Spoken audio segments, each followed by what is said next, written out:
While a bit elementary when said aloud, a key piece of a decision is understanding what is most important to you.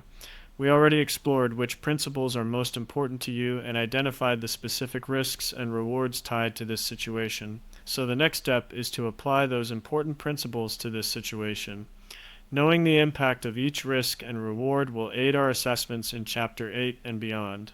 As we found when discovering our principles, the process to understand the impact of each risk and reward is guided by the heart.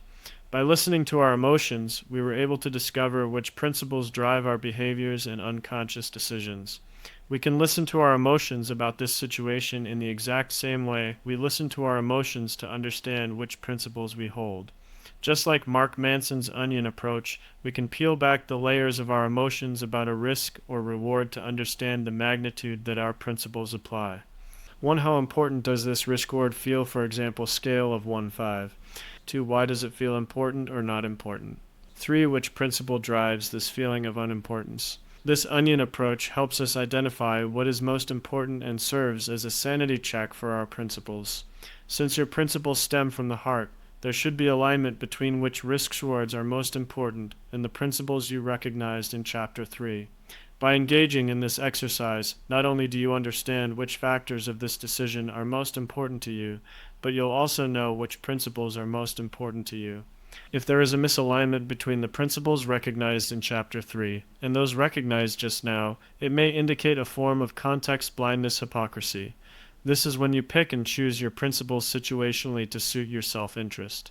There is a fine line between hypocrisy and recognizing that the validity of a principle is context-dependent. In politics, many call their political enemies hypocrites when such situations are commonly the result of operating from different personal moral contexts, hence why some support a principle in one context, but not the other. On the contrary, weaponizing principles solely to serve your self-interest is a sign of hypocrisy and moral bankruptcy. Of course, the key here is recognizing which principles are fluid because the context changes their validity, and which principles are fluid because they are weaponized to serve your self-interest. This recognition stems from observing your behavior. Have you abandoned your principles every time they conflicted with your self-interest? Perhaps this pattern indicates your principles only exist to protect your ego. If you have strong evidence that proves you stand by your principles despite dispute with your self-interest, perhaps this situation's unique context is the exception that proves the rule. Going through the onion exercise helps unveil the heart's desires, but we can't forget second-order effects. Everything that impacts you impacts your loved ones through the ripple effect. If we remember our example in Chapter 3, financial instability is an obvious example of a second-order risk that could sway you towards keeping your corporate job. But if your corporate job eats away at your soul, you better believe this spiritual toll will be paid by your loved ones as much as yourself. Since your loved ones are on the same team as you, the author generally believes what is best for you is best for them, but we can unwittingly step into selfishness, personal gain at the expense of others if empathy is not part of the decision-making process.